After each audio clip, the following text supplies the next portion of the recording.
Lola, ito na pong gamot mo. Ayoko. Namin mo. Ayaw ko nga sabi. Sabi kong ayaw ko. Tigas ng ulo mo. Tuloy.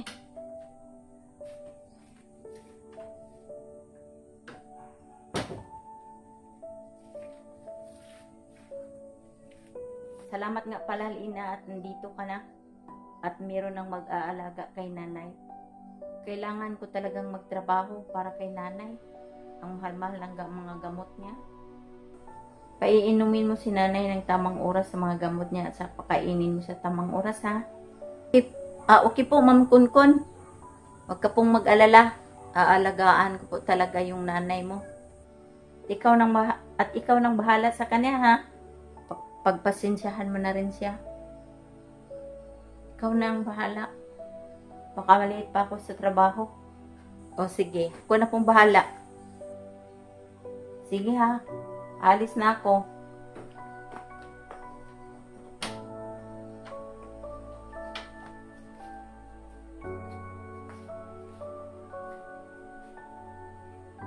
Lola, papaliguan na kita. Ayaw ko. Di ka, maligo tayo. Maligo kang mag-isa. Ay, nako. Ba't ka ba nagagalit? Kaya nga andito ako para alagaan ka. Tapos, pagagalitan mo ako? Hindi ikaw ang gusto ko. Gusto ko yung mga anak ko. Lumalaki silang hindi nila kaya kong aalagaan. Sige na, ligo na tayo. Kaya nga ako nandito para mag-aalaga sa'yo. Huwag mo naman akong pahirapan. Sige na, please, maligo na tayo. Ika na nga. Umalis ka. Alis! Kaya kong maligong mag-isa. Sabi ng alis eh.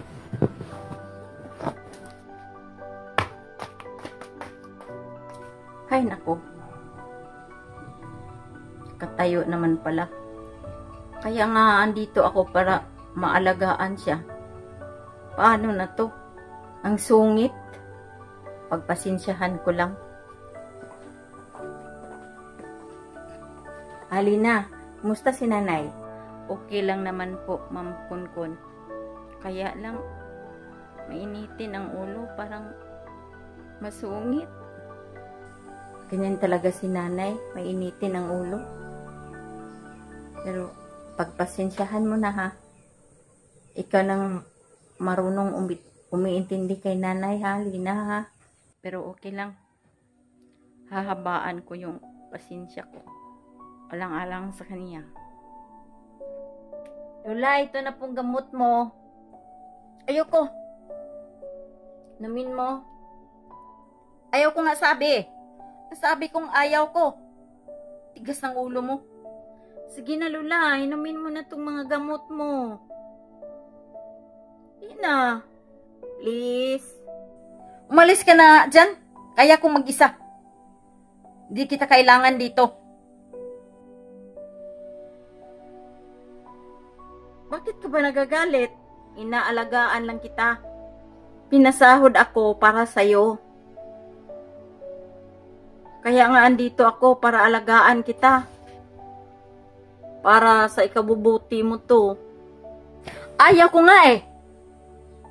Ano? Aalis ka o hindi? Bakit ba ang sungit-sungit mo? Kaya walang magtatagal dito dahil sa ugali mo. Masyado ka kasing masungit. Kung nahihirapan ka, mas nahihirapan ako. At saka yung mga anak mo, hindi mo ba yan nararamdaman? Alam mo ba, may nanay rin ako. Kaya lang namatay na. Kasi, hindi niya naiinom yung mga gamot niya. Kasi wala kaming pambili. Andyan nga yung mga anak niya. Pero wala namang pangbili ng mga gamot. Kaya ayun.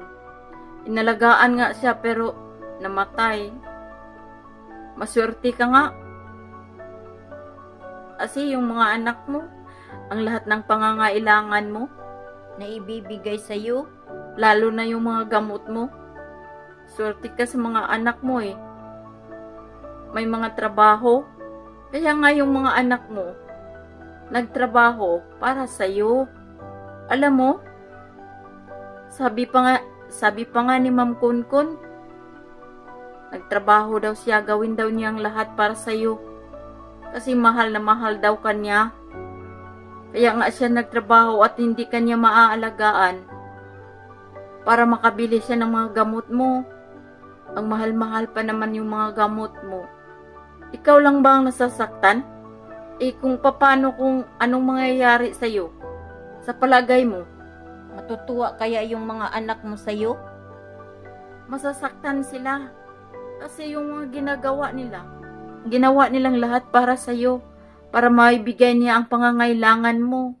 Kaya nga siya nagtrabaho. Yun ang dahilan kaya hindi kanya maaalagaan.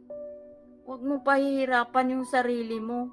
Kasi kung nahihirapan ka na, mas nahihirapan yung anak mo. Hindi mo ba yun alam? Makiramdam ka naman. Ang sipag-sipag at ang bait pa naman yung anak mo. Ikaw lang ang bukang bibig niya. Bilib na bilib nga ako sa kanya eh. Kung mahal mo ang anak mo, mahalin mo rin ang sarili mo. Kasi kung anong mangyayari sa'yo, alam kong masasaktan siya. At gusto mo ba yan?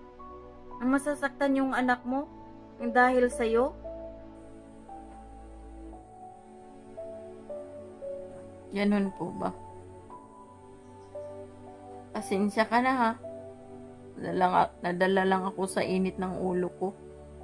At salamat sa'yo ha. At ngayon, alam ko na.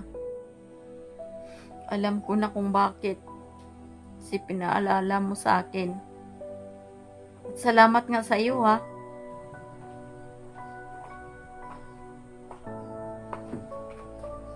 Ay Lina, bakit mo pinagtaasan ng busi si nanay? Ano bang nangyayari dito?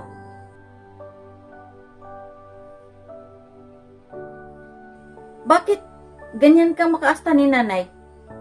Bakit ang taas ng busis mo? Sinisigawan mo ba si nanay?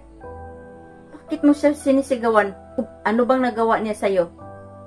Kinukuha kita para may mag-alaga kay nanay.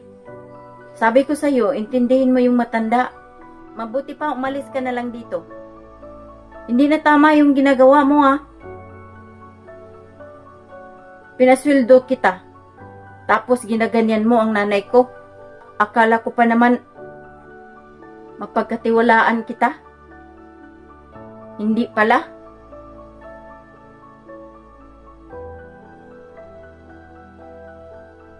Kaya umalis ka na dito. Alis! Anak, walang kasalanan si Lina. At ngayon, naiintindihan ko ng lahat. Pasensya ka na anak ha. Ganun po ba inay? Nagkamali pala ako. Pasensya ka na Lina. Akala ko kasi kung ano na.